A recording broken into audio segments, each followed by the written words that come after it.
సూర్య సారథ్యంలోనే Asia cup T20 టోర్నమెంట్లో సూర్యకుమార్ యాదవ్ సారథ్యంలోనే భారత్ బరిలో దిగటం దాదాపుగా ఖాయం. ఇంగ్లాండ్తో టెస్టు సిరీస్లో తొలిసారి పగ్గాలు అందుకున్న శుభ్మన్ గిల్ అంచనాలకు మించి రాణించడంతో అన్ని ఫార్మాట్లకు అతడినే కెప్టెన్గా చేస్తారనే వార్తలొచ్చాయి.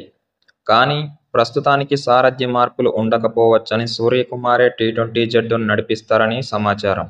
వచ్చే నెల 9న ఆరంభమయ్యే ఆసియా కప్ కోసం జట్టును ఎంపిక చేయడానికి ఈ నెల 19న చీఫ్ సెలెక్టర్ అజిత్ అగార్కర్ సారథ్యంలోని సెలెక్షన్ బృందం సమావేశం కానుంది. ఈ సమావేశానికి కెప్టెన్ సూర్య కూడా హాజరు కానున్నాడు. స్పోర్ట్స్ హెర్నియాకు శస్త్రచికిత్స చేయించుకున్న సూర్య ప్రస్తుతం బెంగళూరులోని బీసీసీఐ సెంటర్ ఆఫ్ ఎక్సలెన్స్లో కోలుకునే ప్రక్రియలో ఉన్నాడు. ఆసియా కప్ కోసం ఈ నెల 19న ముంబైలో సెలెక్టర్ల సమావేశం అవుతున్నారు.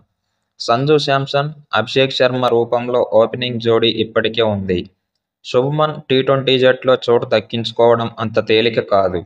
ఇంగ్లాండ్లో సత్తా చాటిన యశస్వీ జైస్వాల్, మిడిలార్డర్ బ్యాటర్ శ్రేయాస్ అయ్యర్లకు ప్రస్తుత కూర్పులో స్థానం అనుమానమే. జైస్వాల్ను టెస్టు క్రికెట్ పైనే ఎక్కువ దృష్టి కేంద్రీకరించమని సెలెక్టర్లు కోరారు అని బోర్డు వర్గాలు వెల్లడించాయి.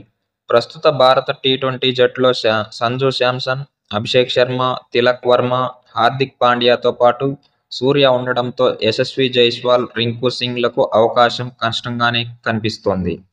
2024 టీ20 ప్రపంచ కప్లో స్టాండ్ బైగా ఉన్న రింకు ఈ ఏడాది ఐపీఎల్లోనే పెద్దగా ప్రభావం చూపించలేకపోయాడు.